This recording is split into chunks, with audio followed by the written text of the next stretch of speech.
The names are correct. The names is correct, the definition is correct. It's just the title, like that. That is number 3. The one which is highlighted, look at the screen. That should be at number 3. Definition is same. Definition is okay, names are same.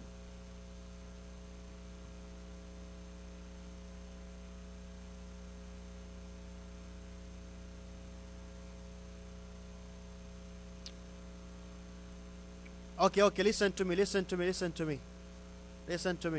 The definition is wrong. Definition is wrong. The definition is wrong, and also the names are wrong.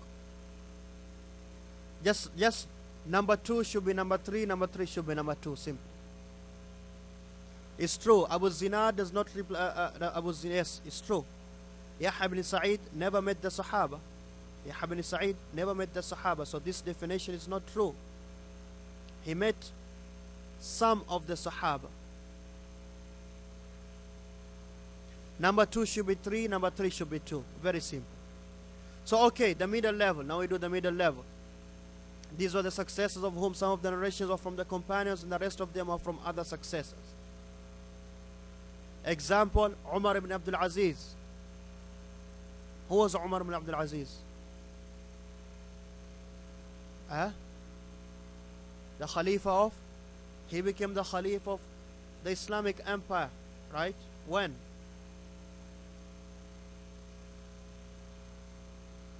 How many years was he the Khalifa? Around 3 years? No. Yeah, around the year 99, up to when he died. Around 3 years he was the Khalifa.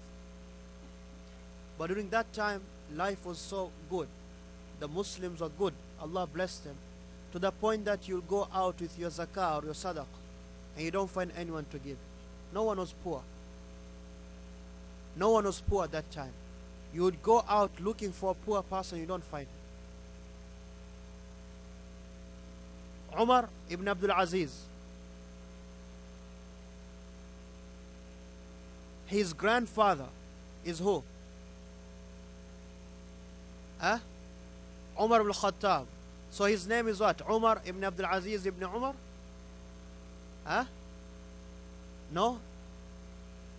His father, Umar is his grandfather from his mother's side, not his father.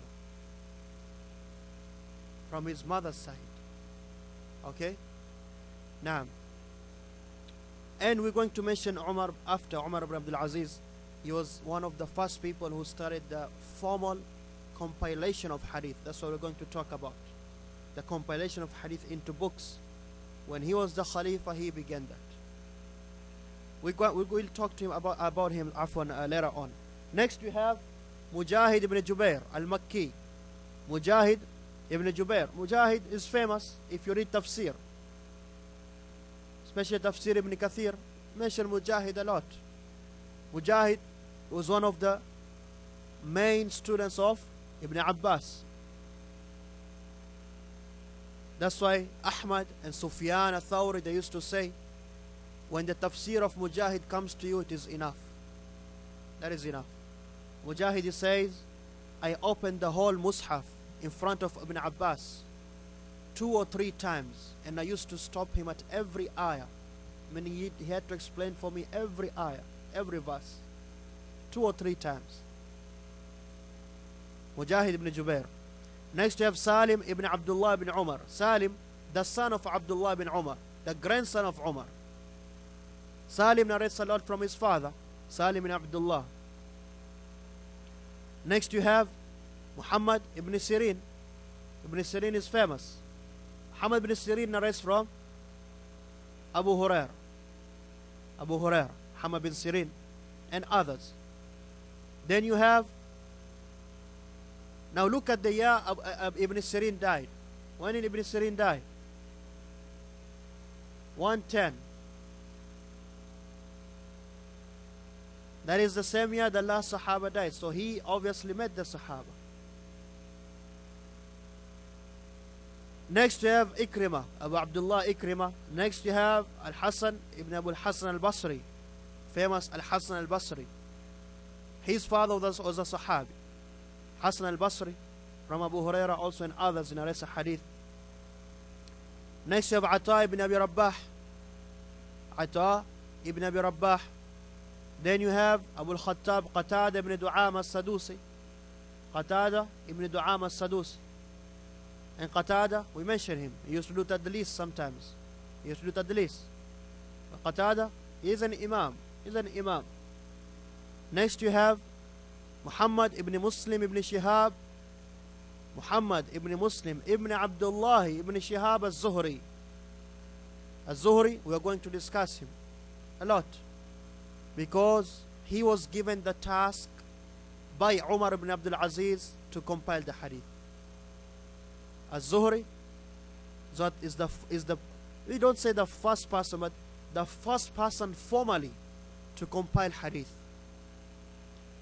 And Al-Zuhri, when is mentioned, he is Al-Zuhri, Imam of hadith, Ibn Shihab Al-Zuhri. Next you have Shu'bah ibn al-Hajjaj. Now some of these names, we go back to the definition. What does the definition say? What does the definition say of them? It says, these were the part I'm highlighting. These were successors of whom some of the narrations were from the companions, and the rest of them were from other successors. This is not true for all of them. It's not true for all of them. And may Allah have mercy on Shaykh ibn Uthaymeen, but this is not true. Like especially the last two of them, Ibn Shihab al-Zuhri. Ibn Shihab, from what is correct, he never met the Sahaba. Next, Shu'bah ibn al-Hajjaj, Amir al-Mu'minina fil Hadith. Shu'bah never met the Sahaba, for sure. He never met the Sahaba. From what is established, he never met the Sahaba. So that definition doesn't apply to all of them. Okay? That's the point you have to put in mind. Shu'bah ibn al-Hajjaj, he never met the Sahaba. But Shu'bah was amazing person. Shu'bah ibn al-Hajjaj was the first person to formally start to criticize the narrators, jarh wa ta'dil. To the point they used to say, if you see Shu'bah not narrating from someone, then don't narrate from him also. Al-Imam Shu'bah ibn al-Hajjaj,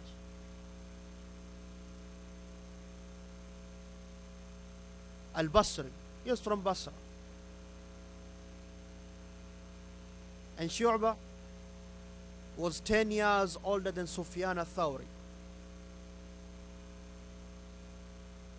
And al-Thawri was 10 years older than Sufyan ibn Uyayna. When Imam Ahmad was asked, Shu'bah ibn al-Hajjaj or Sufyan al-Thawri, which of them you like the hadith most? He says, of course, Shu'bah ibn al-Hajjaj. That tells you. And Shu'bah, Imam Ahmad used to say, the best hadith of Hakam ibn Utayba. Al-Hakam ibn Ubayd or Utayba, I forgot the last name. Al-Hakam, very famous. His hadith says, if it was not for Shu'bah, they'll be lost. They'll be lost. And Shu'bah is more famous than all of that. He was the person who never wrote anything. He never wrote. His memory was 101%. His memory. He was known for his memory. He never wrote anything. Never wrote anything. The hadith of Qatada, most of them, he took the hadith of Qatada. To the point that Qatada used to go back to him and ask him about his own hadith. Qatada will go to his student Shu'bah and reconfirm his own hadith. That's how good his memory was. That's how reliable he was. one of the first person to formally criticize the narrator and says, no, this person don't take hadith from him, and this person don't take hadith from him. Shu'bah ibn al-Hajjaj. Again, we're not here to mention the biographies and the stories, but we just mention some, things here and there. So this is from the Tabaqat as-Sughra, the last Tabaqat of the Tabi'een. Like you see, he died in the year 160. By this year, Imam Malik had written his Muwatta. He had written his Muwatta. So the Atba'u Tabi'een were born already, and they were taking knowledge from them. These are the great Imams, great people. Great people. From the three levels of the Tabi'een and from the Sahaba. Do you have any questions? If you have any questions, we have 10 minutes for questions. Yes, Bismillah.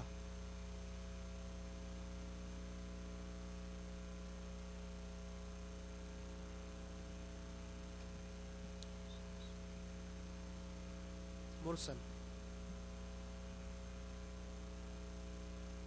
Mursal is a hadith where someone who never met the Prophet,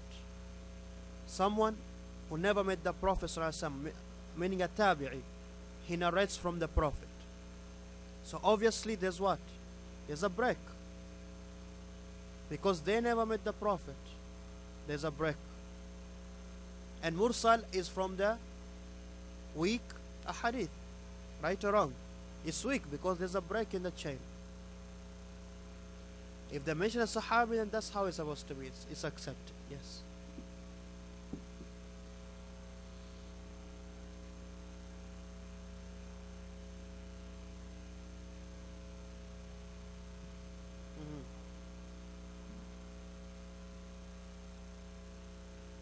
That's why they're not tabi'in. From what I know of, Shu'bah, for sure I know he's not a tabi'. Ibn Shihab al-Zuhri, Allahu A'lam, but from what I remember, he never met the Sahaba. He never met the Sahaba and took knowledge from them. Naam, Shaykh. Yes. Yes, they were alive during the time of the Sahaba. And they accepted Islam through the Sahaba. Through the Sahaba. But they never met the Prophet. They never met the Prophet. Naam. Yes, Shaykh.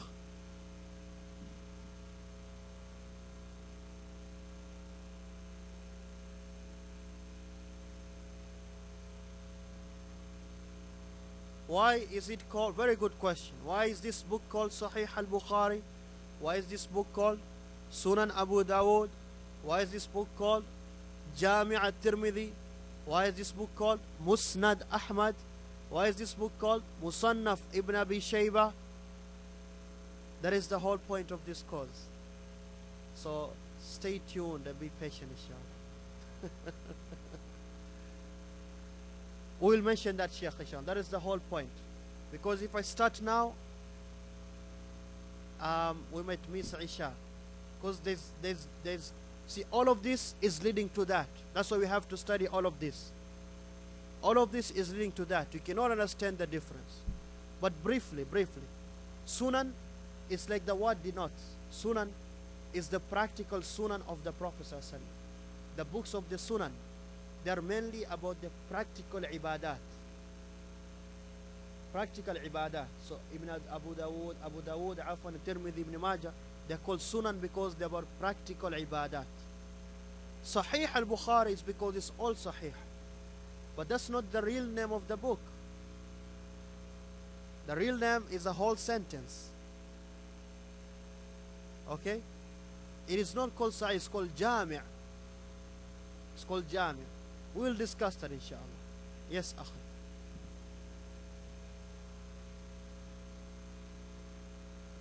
Was Abu Hanifa one of the Tabi'een? The correct opinion is no. Is no, he was not one of the Tabi'een. Some people say yes, he saw Anas bin Malik. He saw Anas, but he never took hadith from him or anything from him. But the correct opinion, he is not from the Tabi'een. but he is one of the main atba'u tabi'in. He lived during the time of the tabi'in. He lived, but he never took knowledge from the Sahaba. Is Isa alayhi salam from the Sahaba? The best Sahaba is Isa alayhi salam. Huh? Yes. Isa alayhi salam, Jesus, the son of Mary, not the son of Allah. Isa alayhi salam, Al-Masih, Christ. He is a Sahaba. In fact, the best Sahaba. Why is he a Sahaba? What is the definition of a Sahaba? Someone who saw the Prophet ﷺ, believed in him, and died as a Muslim. Okay, let's apply those three to Isa alayhi salam. Did he see the Prophet? When? Where? During Mi'raj. He saw the Prophet. Believed in him, of course. Died as a Muslim. Yes, he is going to die because he's not dead yet. That is why Isa, we consider him a Sahaba, while the rest of the prophets, even though they met the Prophet during Isra Mi'raj, they met him in the other life. They were dead already. But Isa has not died. Isa has not died. So he's still alive, and he saw the Prophet, believed in him, and he's going to come back and apply the Sharia of the Prophet ﷺ. Isa ibn Maryam is going to come back, and he's not going to come back with the Tawrat or the Injil. He is going to apply the Sunnah of the Prophet ﷺ, and then die as a human being. So he's a Sahabi, the best Sahabi. So if you have chance to see him, you'll be tabi'in. Allahu A'lam. Maybe. Maybe. Yes. Yes, I never got that. Yeah. MashaAllah. It's a good one. Yeah. MashaAllah. Yes.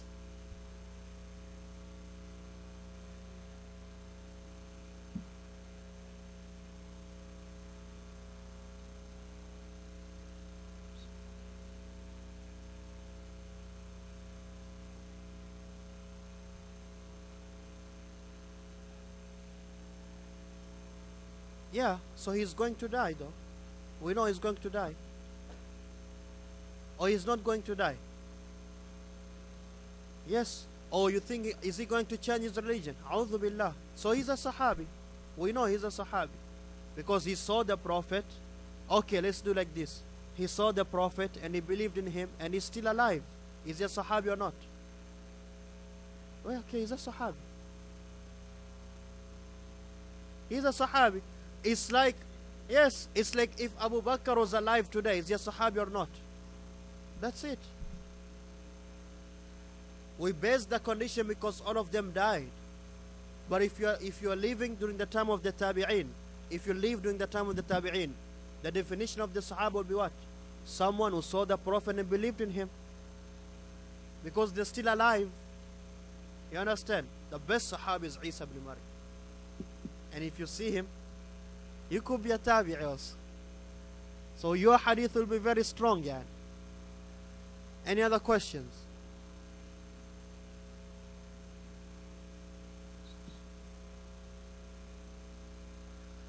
Do we have Sahabas from the jinn? Yes. There are Sahaba from the jinn. But normally we talk about human beings. You know, we talk about the human beings. And some people, they have said, you know, because the jinns, they live a long time. They say there's still jinns who exist or Sahab. Allahu A'lam. Allah knows best. Allah knows best. Yes.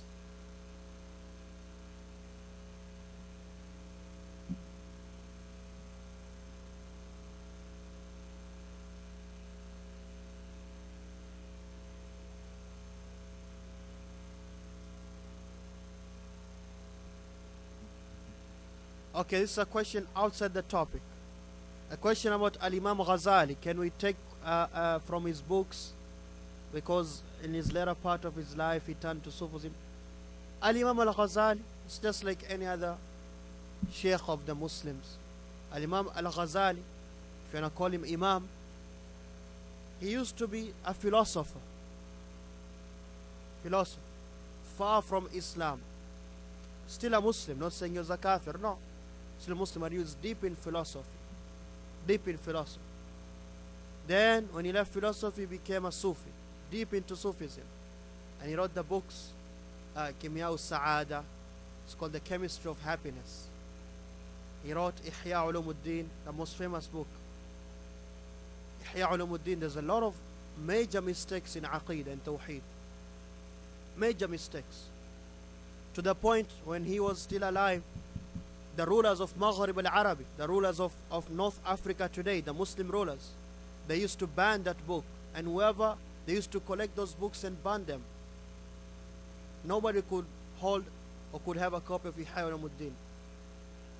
Then, like Shaykh al-Islam Ibn Taymiyyah, he says at the end of his life he changed and he came back to the Sunnah. Al-Imam al-Ghazali. So whatever good he said, if it's something conforming to the Qur'an and the Sunnah, then we take it. We take it. You know? And whatever bad he said, we leave it. It's between him and Allah. But can you read those books? I would say don't read those books. Unless you are strong in your Aqeedah and Tawheed and you can pinpoint the mistakes, then yes. Otherwise, don't read those books. Don't read those books. Yes. Last question.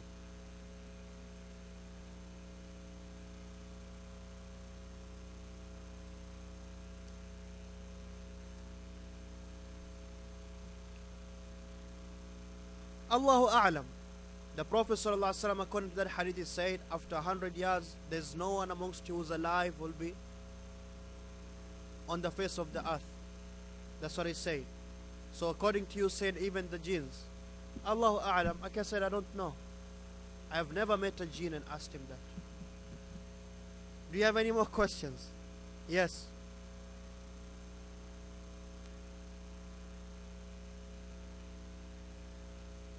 Can you name your daughter Jannah? Wallahi, I don't know. Why you name your daughter Jannah though? It doesn't make sense.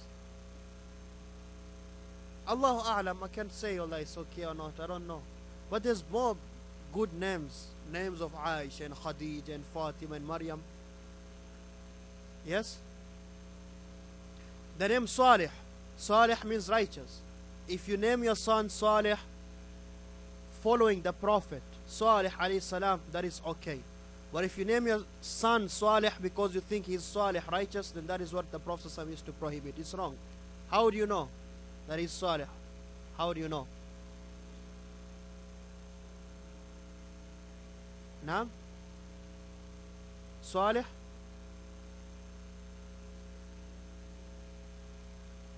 La. Allahu A'lam, no. I don't think so. But if you name him to following the Prophet as a name of the Prophet, that's okay. Yes. Siddiq or Amin or Kareem, the Prophet, this is what he used to prohibit. If it's a title, you know someone is really Siddiq, someone is really Kareem, he gives a title, not his name. A title he earns because he's really generous, so we call him Kareem. That is a title. Abu Bakr as-Siddiq, that's a title, it's not his name. But a child you name Siddiq, truthful, how do you know he's going to become a liar? Right? Yes. We have to stop here and pray Isha. If you have more questions, you can come after Salah. We'll continue next Wednesday, inshallah. Subhanakallahumma bihamdik, shadu an la ilaha anta astaghfiruka wa atubu ilayk.